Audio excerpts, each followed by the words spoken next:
اگر تم نے اپنے دشمن کو اپنا وطن ہی نہیں بلکہ اس کے پتھر کا ایک ٹکڑا بھی رکھنے دیا تو مصائب ہم پر آ پڑیں گے۔ آگ بہت خطرناک ہے، مگر ایک آگ کوئلہ بناتی ہے جبکہ ایک آگ کندن بنا دیتی ہے۔ یہ ہونا اللہ کی طرف سے لکھا ہوتا ہے۔ ہم خیانت اور دھوکہ دہی سے کوئی کامیابی حاصل کرنے کے بجائے موت کو ترجیح دیتے ہیں۔ جن مظلوموں کے ساتھ کوئی نہیں ہوتا ان کے ساتھ اللہ ہوتا ہے۔ میں مظلوم کی مدد کرتا رہوں گا چاہے وہ میرا دشمن ہی کیوں نہ ہو، اور ظالم کو معاف نہیں کروں گا چاہے وہ میرا بھائی ہی کیوں نہ ہو۔ گیدڑوں کی حکمرانی اس وقت تک قائم رہتی ہے جب تک شیر واپس نہیں آ جاتے۔ تلوار اسی کے ہاتھ میں سجتی ہے جسے چلانی آتی ہو۔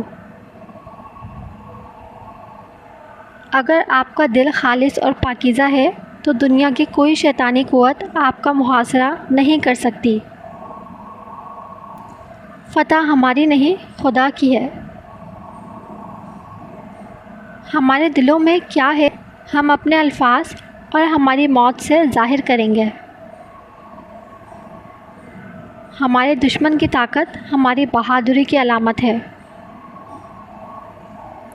اگر ہم گر جاتے ہیں تو پوری اسلامی دنیا گر جائے گی۔ جب تک ہم اپنے عقیدے اور روایات سے مضبوطی سے وابستہ ہوں گے ہمارا سر نہیں جھکے گا اور اسلامی پرچم نہیں گرے گا۔ جب تک ہم اللہ کے راستے پر چلیں گے کوئی بھی ہمیں ہمارے گھٹنوں کے بل نہیں گرا سکتا۔ اگر آپ کا دل خالص اور پاکیزہ ہے تو دنیا کی کوئی شیطانی قوت آپ کا محاصرہ نہیں کر سکتی۔ حق کے راستے میں اگر ساری کائنات بھی تمہارے خلاف ہو تو بھی تم یہ یقین رکھو کہ اللہ تمہارے ساتھ ہے۔ اگر تم نے اپنے دشمن کو اپنا وطن ہی نہیں بلکہ ایک پتھر کا ٹکڑا بھی رکھنے دیا تو مصائب ہم پر آ پڑیں گے۔